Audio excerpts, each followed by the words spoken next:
ஒரு நண்பனை நாங்கள் தேர்ந்தெடுக்கிறோம், ஒரு உறவை தேர்ந்தெடுக்கிறோம். தேர்ந்தெடுக்கிற நேரத்தில் ஒரு சமூகத்தை தேர்ந்தெடுக்கிறோம். தேர்ந்தெடுக்கிற நேரத்தில் அதில் தான் நாங்கள் வாழ போகிறோம், அவர்களோடு தான் கொடுக்கல் வாங்கல் வச்சுக்கொள்ள போகிறோம். அப்படியெல்லாம் இருக்கிற நேரத்தில் நல்லவர்களாக தேர்ந்தெடுத்தால் அவர்களும் இஸ்லாத்தை பின்பற்றுறாங்க, இஸ்லாமிய அடிப்படைக்குள்ளே வாழ்கிறாங்க. அப்படிப்பட்ட ஒரு சமூகத்தோட பழக்க வழக்கங்கள் அவர்களோட உறவாடுகிற நேரத்தில் நம்முடைய இஸ்லாம் பாதுகாக்கப்படுது. அஊது பில்லாஹி மினஷ் ஷைத்தானிர் ரஜீம். பிஸ்மில்லாஹிர் ரஹ்மானிர் ரஹீம். இன்னல் ஹம்தலில்லாஹ் நஹ்மதுஹு வ நஸ்தஈனுஹு வ நஸ்தக்ஃபிருஹு வ நஊது பில்லாஹி மின் ஷுரூரி அன்ஃபுஸினா வ மின் ஸய்யிஆத்தி அமாலினா. من يهده الله فلا مضل له ومن يضلله فلا هادي له. أشهد أن لا إله إلا الله وحده لا شريك له وأشهد أن محمدا عبده ورسوله. يا أيها الذين آمنوا اتقوا الله حق تقاته ولا تموتن إلا وأنتم مسلمون.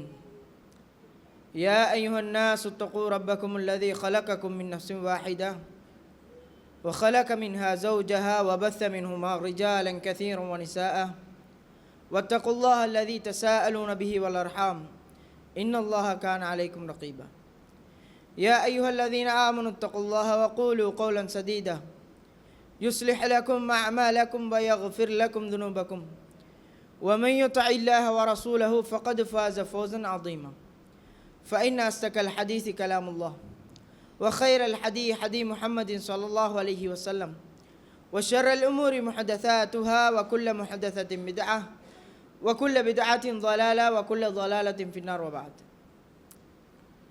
இந்த உலகத்தை படைத்து அதிலே கோடான கோடி உயிர்களை எல்லாம் படைத்து மனிதனை அதிலே சிறந்த படைப்பாக ஆக்கி ஏனைய படைப்புகளை மனிதன் தேவை காணும் அடிப்படையிலும் மனிதனுக்கு அத்தாட்சியாகவும் ஆக்கி இந்த உலகத்தை ஆட்சி செய்து கொண்டிருக்கின்ற வல்லவன் அல்லாஹுக்கே எல்லா போலும். சலாத்தும் சலாமும் கண்மணி நாயகம் ஸல்லல்லாஹு அலைஹி வஸல்லம் அவர்கள் மீதிலும் அவர்களுடைய வாழ்க்கை வழிமுறைகளை தன்னுடைய வாழ்க்கை வழிமுறையாக எடுத்து வாழ்ந்து கொண்டிருக்கின்ற வாழ இருக்கின்ற அனைத்து முஸ்லிமான மூமினான ஆண்கள் பெண்கள் மீதிலும் என்றென்றும் நிலவட்டுமாக.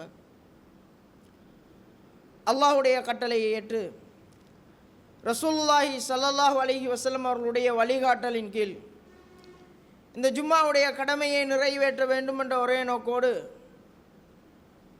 இந்த நாளை தியாகம் செய்து இந்த இடத்திலே நானும் நீங்களும் அமர்ந்து கொண்டிருக்கிறோம். அந்த அடிப்படையிலே அல்லாஹு தஆலா எனக்கும் உங்களுக்கும் பூர்ணமான கூலியை தந்தருள்வானாக என்று பிரார்த்தித்தவனாக இன்றைய தலைப்பாக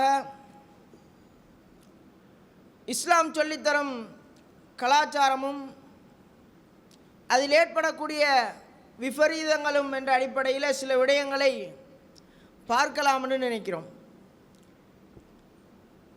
கலாச்சாரத்தை பொறுத்த வரைக்கும் அல்லாஹ் தஆலா முழுமையாக இந்த இஸ்லாமிய மார்க்கமாக சொல்லி தந்திருக்கிறான். அதில் இபாதத்துக்களாகவும் மனிதனுடைய வாழ்க்கை எவ்வாறு வாழ வேண்டும், அவன் எப்படி தன்னுடைய வாழ்க்கையை அமைத்து கொள்ள வேண்டும் என்பதையெல்லாம் ஒட்டுமொத்தமாக அல்லாஹ் தஆலா சொல்லித் தருகிறான். அந்த அடிப்படையில் பார்க்குற நேரத்தில் இந்த இஸ்லாமிய மார்க்கத்தை அல்லாஹ் தஆலா எந்த அளவுக்கு சித்தரித்து காட்டுகிறான்னு சொன்னால், ஒரு மனிதனுக்கு கொடுக்கப்பட்டிருக்கிற நியாமத்துக்கள் ஏராளமாக இருக்குது. அவனை ஒவ்வொரு அம்சமாக சிந்தித்து பார்க்கிற நேரத்தில் நிறைய நியாமத்துக்களை அல்லாஹ் தஆலா மனிதர்களுக்கு கொடுத்திருப்பதை பார்க்குறோம். அந்த நியாமத்துக்களில் மிகச்சிறந்தது உலகத்தில் இருக்கக்கூடிய அனைத்து நியாமத்துக்கள்லையும் ஆக உயர்ந்த நியாமத்தை எடுத்து பார்க்குற நேரத்தில் அல்லாஹ் தஆலா உயர்வாக சொல்லக்கூடிய நியாமத்து இதுதான். இந்த இஸ்லாம் எனக்குரிய நியாமத்து மனிதனிடத்தில் இல்லை என்று சொன்னால் வேறு எந்த நியாமத்திலிருந்தும் வேலை இல்லை, எந்த நியாமத்திலும் பிரயோஜனம் கிடையாது. அதனால் இந்த இஸ்லாம் ஒரு நியாமத் என்பதை அல்லாஹ் தஆலா சுட்டி காட்டுறான்.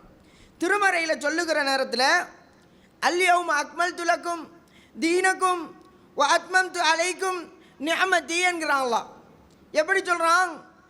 இந்த உலகத்தில் இன்றைய தினத்தில் நான் என்ன செஞ்சிட்டேன்? இந்த மார்க்கத்தை உங்களுக்கு பூர்ணப்படுத்தி விட்டேன். அதே போல் என்னுடைய நியாமத்தையும் நான் பூர்ணப்படுத்தி விட்டேன் என்பதை அல்லாஹ் தஆலா திருமறையில் சொல்லி காட்டுகிறான். நியாமத்தொன்றை பூர்ணப்படுத்தப்பட்ட நியாமத்தாக அல்லாஹ் தஆலா சொல்லக்கூடியது இந்த இஸ்லாமிய மார்க்கத்தை மட்டும்தான். வரதீது லக்குமுல் இஸ்லாம தீனா. அல்லாஹ் தஆலா எப்படி சொல்கிறான்னு சொன்னால், வரதீது லக்குமுல் இஸ்லாம தீனா, நான் உங்களுக்கு இந்த இஸ்லாமிய மார்க்கத்தை தீனாக பொருந்தி கொண்டேன், உங்களுக்கு நான் பொருந்தி கொண்டேன் என்று அல்லாஹ் தஆலா சொல்கிறான். அப்படிப்பட்ட நியாமத்து நம்முடைய வாழ்க்கையில் தவறி போகிற நிலைமைகள் வருகிறது. இந்த நியாமத்து நம்முடைய வாழ்க்கையை விட்டு தூரமாகுது. என்ன காரணங்களை பார்க்குற நேரத்தில் கலாச்சார சீர்கேடு மிக முக்கியமான ஒரு காரணமாக இருக்குது. அதுதான் ஆரம்ப கட்டம். அதில் தவறி போகிற நேரத்தில் மனிதன் இஸ்லாத்தை விட்டும் தூரமாகிறான். அப்போ கலாச்சாரத்தை சீர்படுத்த வேண்டிய கடமைப்பாடு ஒவ்வொரு முஸ்லீம் இடத்திலும் இருக்குது. எல்லா கலாச்சாரத்தை எடுத்து பாருங்க. எல்லா கலாச்சாரமும் இந்த உலகத்தில் ஒவ்வொரு பிரதேசத்தில் வாழக்கூடிய மக்கள், ஒவ்வொரு இனத்தை சேர்ந்த மக்கள், ஒவ்வொருத்தருக்கும் கலாச்சாரங்கள் தனித்தனியாக இருக்கும். எப்படி அடிப்படையாக கொண்டு இருக்கும்னு சொன்னால் இனங்களை அடிப்படையாக கொண்டு இருக்கும். மதங்கள் எதை போதிக்கும்? இன்மைக்காக வேண்டிய போதனைகள் இருக்காது, மறுமைக்கான போதனைகள் இருக்கும். எல்லா மதத்தையும் எடுத்து பாருங்களேன். வணக்க வழிபாடுகள், சடங்கு சம்பிரதாயங்கள் அவைகளொட்டியதாக தான் இருக்கும். ஒரு தமிழன் அவன் கிறிஸ்தவ மதத்தை ஏற்றிருப்பான், விளங்காது. அவன் கிறிஸ்தவனா தமிழனா கண்டுகொள்ள முடியாது. ஆனால் இஸ்லாம் எப்படிப்பட்டதுன்னு சொன்னால் அதில் தான் கலாச்சாரமும் இருக்குது, அதில் தான் இபாதத்துக்களும் இருக்குது. அல்லாஹ் சொல்லித்தானான். இவை அனைத்தையும் அல்லாஹ் வழிகாட்டுறான். எந்த ஒரு மார்க்கமும் அவனுடைய மறுமைக்காக வேண்டி சொல்லிக் கொடுக்குது, இன்மைக்காக வேண்டி வழிகாட்டல்கள் இல்லை. ஆனால் இஸ்லாம் உலக வாழ்க்கையும் சொல்லி தருது, மறுமையையும் சொல்லி தருது. ரெண்டையும் பிடிச்சாதான் உலகத்திலும் வெற்றி, மறுமையிலும் வெற்றி. ரெண்டுக்குமான வழிகாட்டல் இஸ்லாம் காட்டுது. மற்ற எந்த மதமும் இப்படி ரெண்டு வழிகாட்டல்களை காட்டலை. மறுமைக்காக வேண்டி ஒத்தற்ற வழிகாட்டல் எடுக்கணும், மார்க்கத்துக்காக வேண்டி ஒத்தற்ற வழிகாட்டல் இருக்கணும், உலகத்துக்கு இன்னொருவரை பிடிக்கணும். ஆனால் ரசூலுல்லாஹி ஸல்லல்லாஹு அலைஹி வஸல்லம் அவர்கள் இந்த ரெண்டையும் வழிகாட்டுறாங்க. அப்போ அந்த வழியில் போனால் தான் உண்மையும் வெற்றி பெறலாம், மறுமையும் வெற்றி பெறலாம். அப்போ அந்த இஸ்லாமிய மார்க்கத்தை பாதுகாக்க வேண்டியது நம்மளிருந்து தவறி போகாமல் அதை பாதுகாக்க வேண்டிய கடமைப்பாடு ஒவ்வொருவருக்கும் இருக்குது. இந்த பெரிய நியமத்தை அல்லாஹ் தஆலா தந்தான். இதை நாங்கள் கலாச்சாரத்தை சீர்கெடுத்துவதன் மூலமாக இந்த இஸ்லாம் வழிகட்டு போகுது. அதுக்கான வழிமுறைகள் என்ன? அதில் மிக முக்கியமான ஒன்று, நம்முடைய சமூகத்தை சார்ந்தவர்களாக நாம் வாழணும். பெரும்பாலும் நம்முடைய பழக்க வழக்கங்கள், நம்முடைய உடை பாவனைகள் எல்லாம் இஸ்லாம் எந்த அடிப்படையில் சொல்லித்தருதோ அந்த அடிப்படையில் இருக்கணும். இருந்தால் மட்டும்தான் நம்ம கலாச்சாரத்துக்கு உட்பட்டு வாழக்கூடியவர்களாக இருப்போம். உலகத்தில் பெரும்பான்மை மக்களாக முஸ்லீம்கள் எங்கெங்கெல்லாம் இருக்கிறார்களோ அந்த இடத்துல பிரச்சனை தாக்கம் வருவதற்கான காரணங்கள் குறைவாக இருக்கும். எங்கே கலப்பாக இருக்கிறோமோ, எங்கே அந்நிய சமூகத்தோடு இணைஞ்சு வாழ்கிறோமோ அங்கே ஒரு மனிதனுடைய வாழ்க்கையை சீர்கெடுவதற்கான வழிமுறைகள் அதிகமாகவே இருப்பதை பார்க்கலாம். அதுக்கு நம்முடைய நாடு ஒரு உதாரணமாக இருக்குது. சில நேரங்களில் சில மதத்தை ஏற்றுக்கொள்ளக்கூடியவர்களுக்கு, சில மதத்தை தழுவுகிறவர்களுக்கு எப்படி அடையாளப்படுத்துவார்கள்னு சொன்னால் அவங்க அறிமுகப்படுத்தணும். நான் இந்த மதத்தை ஏற்றுக்கொண்டுட்டேன், நான் இந்த மதத்தில் நுழைஞ்சிட்டேன். ஆனால் இஸ்லாத்துக்கு அது கிடையாது. ஏன்? 5 நேரம் தொழணும், தாடி வைக்கணும், அப்படிப்பட்ட சில அடையாளங்களை இஸ்லாமே அறிமுகப்படுத்துது. உதாரணமாக ஒன்று சொல்லப்போனால், ஒரு இடத்துல போய் நான் நிற்கிறோம், ஒரு பஸ்ஸுக்காக வேண்டி ஒரு பஸ் ஹோல்டரில் நிற்கிற நேரத்தில் நாங்கள் ஒரு சௌபு எடுத்திருக்கிறோம், வெள்ளை கலர் சௌபு எடுத்திருக்கிறோம். முஸ்லீம்கள் தான் அந்த ஆடை அணிவார்கள். இல்லை, இந்த நாட்டை பொறுத்த வரையில் ஒரு தொப்பி போட்டவர்களாக இருக்கிற நேரத்தில் இன்னொரு தொப்பி போட்டவர் வருவார். வந்தால் நம்ம என்ன செய்வோம்? அடையாளம் கண்டுகொள்வோம். இவர் நம்ம ஆளு தான், இவரோட பேசலாம். அவர் சிரிக்கிற வரைக்கும் நாங்கள் காத்திருப்போம். சிரிச்சா அடையாளம் கண்டாச்சு, அவர் முஸ்லீம் தான், நம்ம ஆளு தான், சேர்ந்து கொள்வோம். அதே ஒருத்தன் வாரான், கொண்டையை வளர்த்து அதில் ஒரு பூலை போட்டு, கையில் ஒரு காப்பை போட்டு, களத்தில் ஒரு செயினை போட்டு, அப்போ என்ன செய்வோம்? ஏதாச்சும் வில்லங்க வந்துடுமோ, எங்கள் மேலே ஏதாவது தாக்கப்படுவோமோ என்று ஒதுங்கி தூரமாக போகக்கூடிய நிலைமையை பார்க்குறோம். அது என்ன காரணம்னு சொன்னால், நம்ம முஸ்லீமாக இருக்கிறோம், முஸ்லீம்களை சார்ந்து இருக்கிற நேரத்தில் அந்த கொள்கை, அந்த உணர்வு, அவைகள் எல்லாம் அதிகமாக இருக்கும். அதனால் ஒரு நண்பனை நாங்கள் தேர்ந்தெடுக்கிறோம், ஒரு உறவை தேர்ந்தெடுக்கிறோம். தேர்ந்தெடுக்கிற நேரத்தில் ஒரு சமூகத்தை தேர்ந்தெடுக்கிறோம். தேர்ந்தெடுக்கிற நேரத்தில் அதில் தான் நாங்கள் வாழ போகிறோம், அவர்களோடு தான் கொடுக்கல் வாங்கல் வச்சுக்கொள்ள போகிறோம். அப்படியெல்லாம் இருக்கிற நேரத்தில் நல்லவர்களாக தேர்ந்தெடுத்தால் அவர்களும் இஸ்லாத்தை பின்பற்றுறாங்க, இஸ்லாமிய அடிப்படைக்குள்ளே வாழ்கிறாங்க. அப்படிப்பட்ட ஒரு சமூகத்தோட பழக்க வழக்கங்கள், அவர்களோட உறவாடுகிற நேரத்தில் நம்முடைய இஸ்லாம் பாதுகாக்கப்படுது. கலாச்சாரங்கள் நம்மளை வந்து அடையாது, நம்முடைய கலாச்சாரங்கள் தான் நம்மோடு இருக்கும்.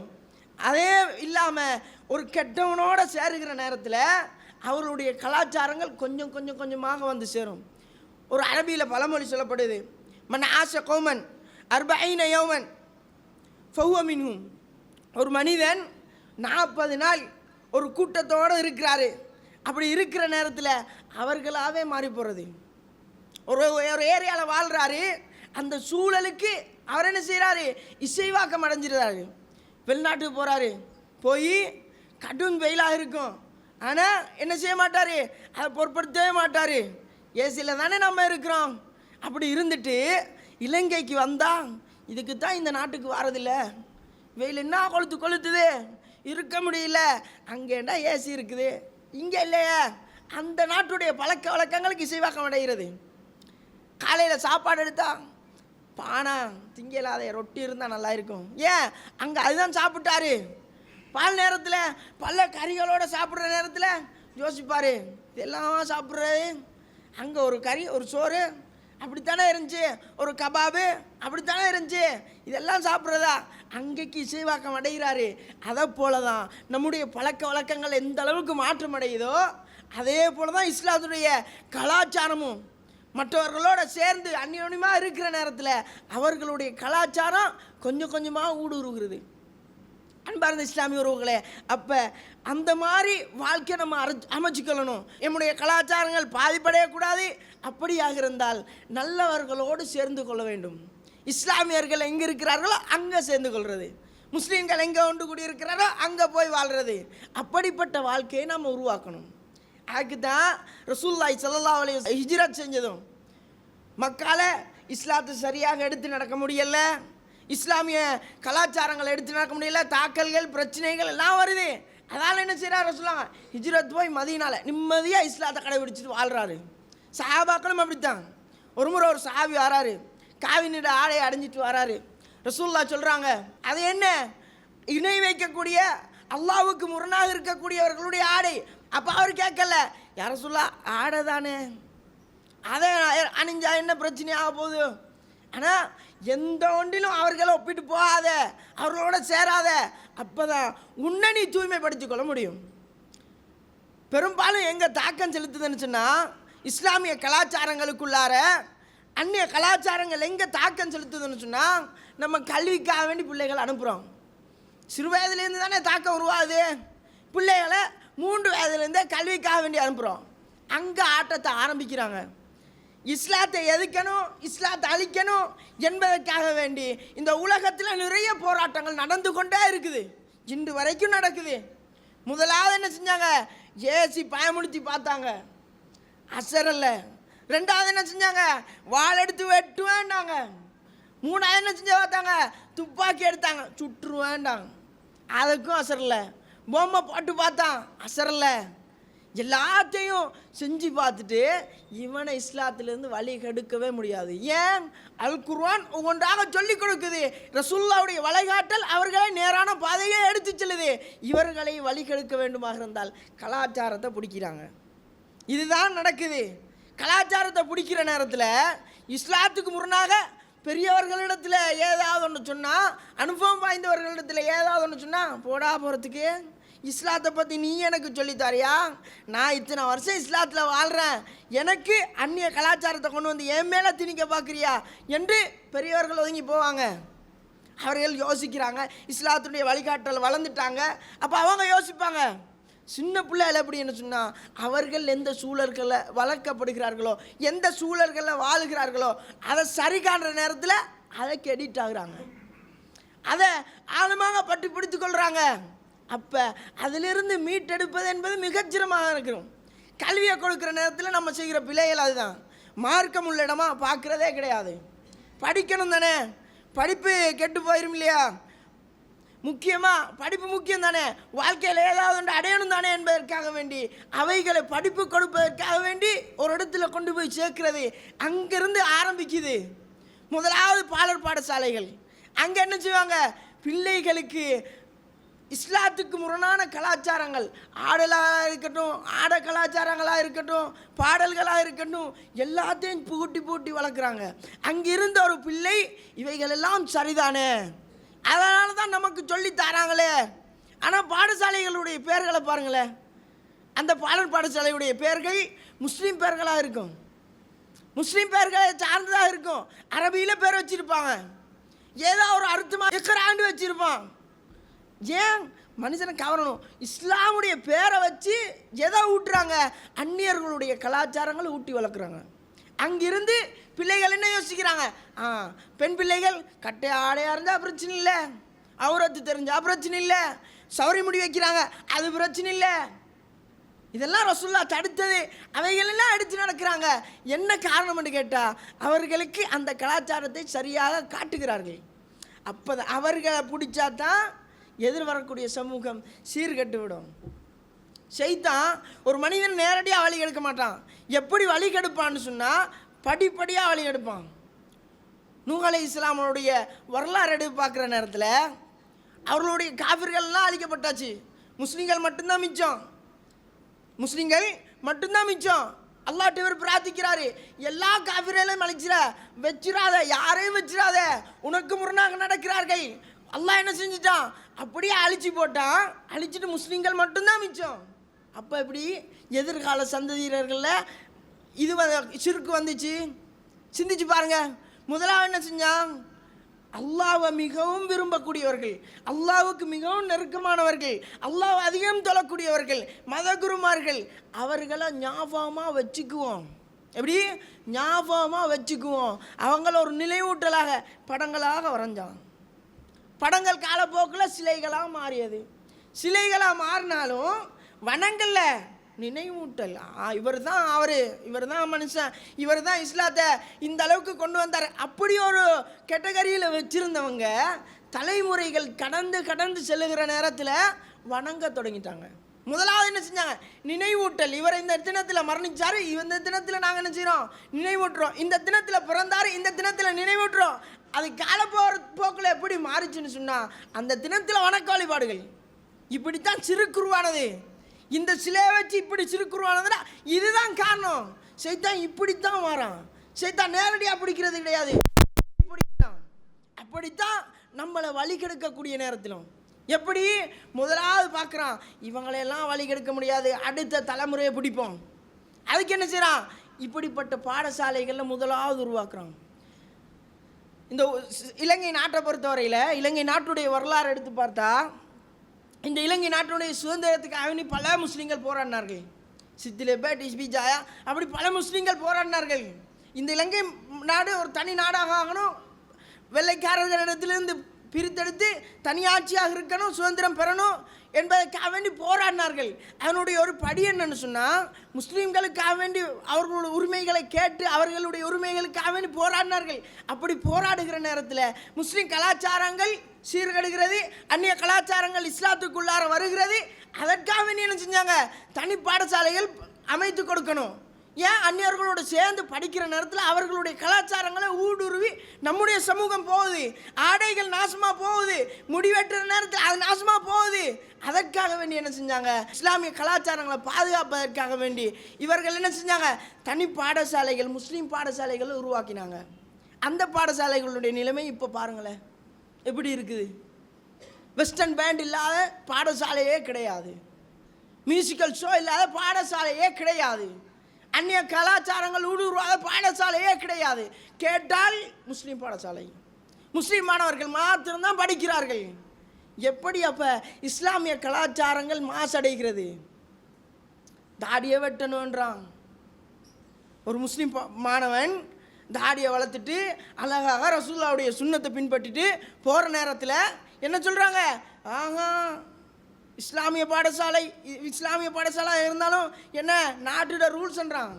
ஆனால் உண்மையான ரூல்ஸை பார்த்தா கடிதம் கொடுத்தா வளர்க்கலாம். அதுக்கும் எதிராக இருக்கிறாங்க யார்? முஸ்லீம் அதிபர்கள், முஸ்லீம் ஆசிரியர்கள். இது எல்லாத்தையும் மாற்றணும். அப்போ இஸ்லாமிய சூழல்களில் பிள்ளைகள் வளர்க்கப்படணும். கலப்பு திருமணங்களை பாருங்களேன், எங்கே ஆரம்பமாகுது? காதல் திருமணங்கள், அதில் கலப்பாகுது. முஸ்லீம் பெண் ஒரு அந்நிய ஆணை திருமணம் செய்கிறான், அந்நிய பெண்ணை ஒரு முஸ்லீம் ஆண் திருமணம் செய்தான். காரணம் என்ன? அங்கே போய் விட்டாச்சு, அதில் என்ன நடக்குது ஏது நடக்குது ஒன்றையும் கவனிக்கிறது இல்லை. இஸ்லாம் இதைத்தான் சொல்லி தருதுன்னு பிள்ளைகளுக்கு சொல்லிக் கொடுக்குறதும் இல்லை. படிக்கணும் என்பதை மட்டும்தான் நாங்கள் டாக்கெட் வைக்கிறோமே தவிர பிள்ளைகள் இஸ்லாத்தோடு வளர்க்கப்படணும், இஸ்லாமிய கல்வியும் ஊட்டப்படணும், இஸ்லாமிய கலாச்சாரங்கள் காட்டப்படும், இதை சிந்திக்கிறதே கிடையாது. இதால் நம்முடைய இந்த இஸ்லாமிய மார்க்கம் இந்த நிஅமத்து மாசடைஞ்சு போவதை பார்க்கலாம். ரசூலுல்லாஹி ஸல்லல்லாஹு அலைஹி வஸல்லம் அவர்களை அல்லாஹு தஆலா ஒரு இடத்துல கண்டிக்கிறான்.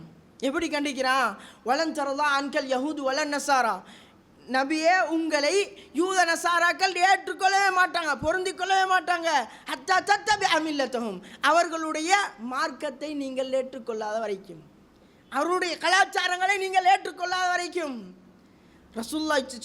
ரசூலுல்லாவை அல்லாஹு தஆலா எச்சரிக்கிறான். குல் இன்னஹுதல்லாஹி ஹுவல் ஹுதா, நபியே சொல்லுங்கள், நேர்வழி என்பது அல்லாஹ்விடத்திலிருந்து வருதே, அது மட்டும்தான் நேர்வழி. அது சொல்லிட்டு சொல்கிறான், ஒல இனித்தபஅத அஹ்வாஅஹும், அவர்களுடைய மனோ இச்சைகளை அவர்களுடைய கலாச்சாரங்களை நீங்கள் பின்பற்றினீர்கள் என்று சொன்னால் மலக மினல்லாஹி மின் வலிய்யின் வலா நஸீர், அல்லாஹ்விடத்திலிருந்து உங்களுக்கு எந்த பாதுகாவலும் கிடையாது, எந்த உதவியாளனும் கிடையாது. யாரை பார்த்து சொல்கிறான்? முன்பின் பாவங்கள் எல்லாம் மன்னிக்கப்பட்டாச்சு, இந்த உலகத்தினுடைய தலைவர், மார்க்கத்தில் தலைவர், இந்த உலகத்தில் யாருக்கு கடைசியாக வகை இறக்கப்பட்டுச்சோ அப்படிப்பட்ட ரசூலுல்லாஹி ஸல்லல்லாஹு அலைஹி வஸல்லம் அவர்களை பார்த்து சொல்லுகிறார்கள், உங்களுக்கு தான். எப்படி? அவர்களை பின்பற்றினீர்கள் என்று சொன்னால் உங்களுக்கு அல்லாஹ்விடத்திலிருந்து எந்த பாதுகாவலும் கிடையாது, எந்த உதவியாளனும் கிடையாது. அப்போ நம்முடைய நிலைமையை சிந்திச்சு பாருங்கள். நம்முடைய பிள்ளைகளை வளர்க்க வேண்டிய கடமை, நம்முடைய பிள்ளைகளை இஸ்லாமிய அடிப்படையில் உருவாக்க வேண்டிய கடமை ஒவ்வொரு பெற்றோர்களுக்கும் இருக்குது. ரசூலுல்லாஹி ஸல்லல்லாஹு அலைஹி வஸல்லம் அவர்கள் சொல்லி காட்டுகிறார்கள், குல்லுக்கும் ராயின் வ குல்லுக்கும் மஸ்ஊலுன் அன் ரஅய்யத்திஹி, நீங்கள் ஒவ்வொருவரும் பொறுப்புதாரர்கள், உங்களுடைய பொறுப்புகளை பற்றி நாளை மறுமை நாளிலே அல்லாஹ் தஆலா விசாரிப்பான். என்ன பதில் சொல்ல போகிறோம்? பிள்ளைகளை வளர்த்து விட்டாச்சு, பிள்ளைகளை சீரழிய விட்டாச்சு, அதுக்கு பின்னாடி அல்லாஹு தஆலா கேட்குற நேரத்தில் என்ன பதில் சொல்ல போகிறோம்? அல்லாஹ் திருமறையில் இன்னொரு இடத்துல சொல்லுகிற நேரத்தில் கு அன்ஃபுஸக்கும் வ அஹ்லீக்கும் நாரா, உங்களையும் உங்களுடைய குடும்பத்தையும் நரகத்திலிருந்து பாதுகாத்து கொள்ளுங்கள். அப்போ நரகத்திலிருந்து பாதுகாத்து கொள்ளணும் என்று சொன்னால் இஸ்லாம் அவர்களிடத்தில் இருக்கணும். அதற்கான வழிமுறைகளை நாம் அவர்களை வளர்க்கணும். முதலாவது இஸ்லாத்தை கொடுக்கணும், அதுக்கு பின்னால் கல்வி, உலக கல்வி ரெண்டாவது, முதலாவது இஸ்லாமிய கல்வி. இப்போ நிலவரத்தை பார்க்குற நேரத்தில், நம்முடைய சமூகத்துடைய நிலவரத்தை பார்க்குற நேரத்தில் நிறைய பேர் எப்படி யோசிக்கிறாங்கன்னு சொன்னால், ஒரு நாளைக்கு ஒரு அவர் ஓதினா போதும், பிள்ளை திருக்குறானை ஒரு அவர் ஓதினா போதும், மதரசாவில் போகிறது ஓதுறது வாரது. ஆனால் சில நேரங்களில் எப்படி நடக்குதுன்னு சொன்னால், அதே நேரத்தில் கிளாஸ் வந்தால் 10 நேர வகுப்புகள் வந்தால் குர்ஆன் கிளாஸை கட்டடிச்சாச்சு, அங்கால போயிடுறது. அதில் வர விளைவுகள் என்னென்னு சொன்னால், கலாச்சாரம் சரியான முறையில் சொல்லி கொடுக்கப்படுகிறது இல்லை. இஸ்லாமிய கலாச்சாரம் பிள்ளைகளுக்கு இதுதான் இஸ்லாம் சொல்லி தருது, இந்த அடிப்படையில் தான் வாழணும், இப்படித்தான் நம்முடைய வாழ்க்கையை அமைத்துக் கொள்ளணும் என்பது சொல்லிக் கொடுக்கப்படுவதே இல்லை. அதால் சீர்கட்டு போகிறார்கள். அது ஒவ்வொன்றை அங்கே ஆரம்பித்து முதலாவது ஆடையை மாற்றுவாங்க. முதலாவது மாற்றுறது என்ன? ஆடையை மாற்றுவாங்க. எப்படியெல்லாம் அந்நியர்கள் ஆடை அணிகிறார்களோ அப்படியெல்லாம் அணிவாங்க. சிலருடைய ஆடைகளை பார்க்குறோம் எந்த அளவுக்கு மோசமாக இருக்குதுன்னு சொன்னால், ஒவ்வொரு இடத்துல கிழிஞ்சிருக்குது, அர்த்தமே இல்லை. அதை பணம் கொடுத்து வாங்கிட்டு வரான், அதைத்தான் விரும்புகிறான், அப்படி உடுக்கத்தான் ஆசைப்படுறான். காரணம் என்ன? அந்நியர்களுடைய மோகம். இதுக்கு இன்னொரு காரணம் சொல்ல போனால், நம்ம பிள்ளைகள் கையில் கொடுக்குறோமே ஃபோன், அது மிக முக்கியமான காரணமாக இருக்குது. இப்போ ட்ரெண்டில் போயிருக்கிறது என்னன்னு சொன்னால் கொரியன் கல்ச்சர். பிள்ளைகள் எல்லாம் அதுக்கு அடிக்ட் ஆகிட்டாங்க, அதைத்தான் விரும்புகிறாங்க, அதுக்கு கட்டுப்பட்டுட்டாங்க. அவர்கள் உடுக்கிற மாதிரி உடுக்கிறது, அவர்களை போல காதலர்களை தேடுறது, அவர்கள் தின்னக்கூடிய உணவுகளை தான் தேடி தேடி தின்றது. என்னொரு சீரழிவு நம்முடைய சமூகத்தில். இந்த சீரழிவெல்லாம் காரணம் முதலாவது ஃபோனையும் தூக்கி கொடுத்துருது. முதலாவது படிப்பு கொடுக்குற நேரத்தில் இஸ்லாமிய சூழலை உருவாக்கலை, ரெண்டாவது ஃபோனையும் தூக்கி கொடுத்தாச்சு. அப்போ பிள்ளைகள் படிப்படியாக சீரழிந்து கொண்டு தான் போகிறாங்க. டிக்டாக் எடுக்கிற நேரத்தில் நம்முடைய முஸ்லீம் பிள்ளைகள், யூடியூப் எடுக்கிற நேரத்தில் நம்முடைய முஸ்லீம் பிள்ளைகள் சீரழிந்து கொண்டிருக்கிறார்கள் இல்லையா? இதையெல்லாம் சீர்படுத்தணும்னு சொன்னால் முதலாவது இஸ்லாமிய சூழலை உருவாக்கி, இப்படி இந்த ஃபோன் பாவிக்கணும், எதுக்கெல்லாம் பாவிக்கணும், எந்த அடிப்படையில் பாவிக்கணும், அதையும் சொல்லி கொடுக்கணும். நம்ம கொடுத்தாச்சு, பிள்ளைய கவனிக்கிறதே கிடையாது. அவன் என்ன செய்தான், எப்படி பாவிக்கிறான், எதுவும் சிந்திக்கிறது கிடையாது. இதெல்லாம் நம்முடைய பெற்றோர்களுடைய கவனஈனம். இதால் நம்மளும் சேர்ந்து பாதிக்கப்படுறோம், நம்மளும் அதால் பாதிக்கப்பட்டு கொண்டே இருக்கிறோம். நிறைய சம்பவங்கள் கேள்விப்படுறோம் இல்லையா? இந்த சோசியல் மீடியாக்களில் நிறைய கேள்விப்படுறோம். இப்படிப்பட்ட ஒரு இடத்துல முஸ்லீம் பிள்ளை ஒரு அந்நியான காதலிச்சு திருமணம் செய்வதற்காக வேண்டி வீட்டை எடுத்து போயாச்சு. இல்லை, அந்நிய ஒரு பெண்ணை திருமணம் செய்வதற்காக வேண்டி ஒரு ஆண் வீட்டை எதிர்த்து போயாச்சு. அவள் அங்கே போகிற நேரத்தில் இஸ்லாம் போயாச்சு, சிறுக்கில் போய் விழுந்தாச்சு. அந்த பாவத்தை நாங்களும் சுமக்க வேண்டி வரும். ஏன் வளர்ப்பபடி நம்முடைய சமூகத்தை சரியான முறையில் கட்டியமைக்க வேண்டிய கடமைப்பாடு ஒவ்வொருவருக்கும் இருக்குது. அதனால் நம்முடைய பிள்ளைகளை இஸ்லாம் எங்கே சொல்லப்படுதோ, இஸ்லாம் எப்படி வழிகாட்டப்படுதோ, அந்த அடிப்படையில் நம்முடைய பிள்ளைகளை வளர்த்து ஆளாக்க வேண்டும். அப்படிப்பட்ட ஒரு சமூகத்தை உருவாக்கி நாளை மறுமை நாளில் சொர்க்கம் செல்லக்கூடிய கூட்டமாக நானும் நீங்கள் ஆகுவதற்கு வல்லவன் அல்லாஹ் தௌஃபீக் செய்வானாக. ஆகிர் தஅவாத்தி அல்ஹம்துலில்லாஹி ரப்பில் ஆலமீன். அல்ஹம்துலில்லாஹ் வஸ்ஸலாத்து வஸ்ஸலாமு அலா ரசூலில்லாஹ் முஹம்மது பின் அப்துல்லாஹ் வ அலா ஆலிஹி வ ஸஹ்பிஹி அஜ்மஈன். வபாத். அன்பார்ந்த இஸ்லாமிய உறவுகளே, அல்லாஹ்வின் நல்லடியார்களே, இந்த உலகத்தில் அல்லாஹு தஆலா ஒரு அடிப்படையான கொள்கை, அடிப்படையான கலாச்சாரம், அடிப்படையான இபாதத்துக்கள் எல்லாத்தையும் இந்த உலகத்தில் மனிதர்களுக்கு சொல்லிக் கொடுக்குறான். அந்த அடிப்படைகளை பின்பற்றினா தான் உலகத்திலே வெற்றி என்றான். ரசூலுல்லாஹி ஸல்லல்லாஹு அலைஹி வஸல்லம் அவர்கள் அதுதான் சொல்லித்தராங்க. அல் குர்ஆன் அல்லாஹு தஆலா சொல்லுகிற நேரத்தில் ஆதம் அலைஹிஸ்ஸலாம் அவர்களை உலகத்துக்கு அனுப்புகிறான். அவர் செஞ்ச தவறின் காரணமாக உலகத்துக்கு அனுப்பிவிட்டு அல்லாஹு தஆலா சொல்லுகிற சப்ஜெக்ட் என்ன தெரியுமா? இஹ்பிது மின்ஹா ஜமியா, இங்கிருந்து 2 பேரும் இறங்க, நேர்வழி வந்து என்னிடத்திலிருந்து வரும். ஃபமன் தபிஅ ஹுதாய, யார் அந்த நேர்வழியை பின்பற்றுகிறார்களோ, லா ஹௌஃபுன் அலைஹிம் வலா ஹும் யஹ்சனூன், அவர்களுக்கு கவலையும் இல்லை பயமும் இல்லை. இந்த உலகத்தில் வாழ நேரத்தில் அச்சம் கவலை ரெண்டுமே இல்லாமல் வாழணும், நிம்மதியான வாழ்க்கை வாழணும்னு சொன்னால் இஸ்லாமிய அடிப்படையில் வாழணும். அந்த அடிப்படைகள் நாம் பற்றி பிடிச்சு கொள்ளணும். இஸ்லாம் மாத்திரம்தான் கலாச்சாரத்தையும் இபாதத்தையும் ரெண்டையும் ஒன்றாக கொண்டு போகுது. ஏன்னு சொன்னால் இன்மையிலும் வெற்றி பெற வேண்டும், மறுமையிலும் வெற்றி பெற வேண்டும். அப்படிப்பட்ட அடியார்களை தான் அல்லாஹு தஆலா நேசிக்கிறான். அந்த அடிப்படையில் நம்முடைய வாழ்க்கையை இஸ்லாம் சொல்லித்தரக்கூடிய வாழ்க்கையாக அமைத்து கொள்ளணும். இஸ்லாமிய கலாச்சாரத்துக்கு உட்பட்டவர்களாக வாழணும். ரசூலுல்லாஹி ஸல்லல்லாஹு அலைஹி வஸல்லம் சொல்லித் தரக்கூடிய கலாச்சாரங்கள் அருமையானது. அவைகளை பின்பற்றுகிற நேரத்தில் வாழ்க்கை இனிக்கும், வாழ்க்கை அவைகளை எடுத்து நடக்கிற நேரத்தில் சுவாரஸ்யமாக இருக்கும். அப்படிப்பட்ட வாழ்க்கையை அனுபவிக்க வேண்டுமாக இருந்தால் நிச்சயமாக இஸ்லாமிய கலாச்சாரத்துக்குள்ளார நம்முடைய வாழ்க்கையை அமைத்துக் கொள்ளணும். இந்த இஸ்லாமிய கலாச்சாரத்தை பின்பற்றுவதற்கு தடையாக நிறைய வந்து கொண்டே இருக்கும். எந்த அளவுக்கு சொன்னால் ரசூலுல்லாஹி ஸல்லல்லாஹு காட்டினார்கள், ஒரு காலம் வரும், அந்த காலத்தில் இந்த இஸ்லாமிய மார்க்கத்தை எடுத்து நடப்பது, அதாவது மார்க்கம் என்று வருகிறதுல கலாச்சாரமும் தான் இபாதத்துக்களும் தான், ரெண்டையும் எடுத்து நடப்பது என்பது கையிலே ஒரு கங்கை வைத்திருப்பதை போல. நெருப்பு கங்கை, ஒரு கங்கை எடுத்து கையை வச்சு எவ்வளோ நேரம் இருக்கலாம், பிடிச்சோன்னே விட்டுருவோம். அப்படித்தான் ஒரு காலம் வரும்.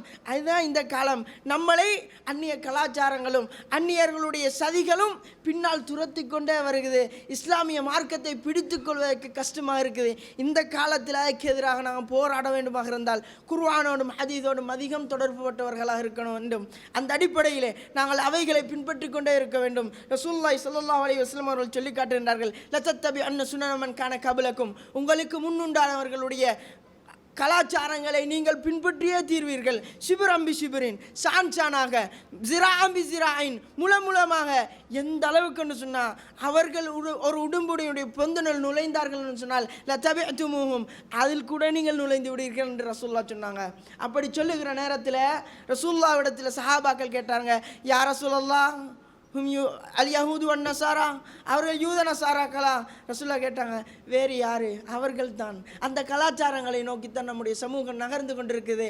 அதையெல்லாம் இஸ்லாத்தை முறியடிப்பதற்கான சதிகள், அவைகளை தோற்கடிப்பதற்காக வேண்டி இஸ்லாத்தை சரிவர கற்று இஸ்லாத்தை மாத்திரம் பின்பற்றக்கூடியவர்களாக இந்த உலகத்திலே வாழ்ந்து மரணிப்பதற்காக வேண்டி வல்லவன் அல்லாஹ் எனக்கும் உங்களுக்கும் தௌஃபீக் செய்வானாக. வ ஆகிரு தஅவாத்தி அல்ஹம்துலில்லாஹி ரப்பில் ஆலமீன். அகூலு கௌலி ஹாதா அஸ்தக்ஃபிருல்லாஹ் லி வ லக்கும்.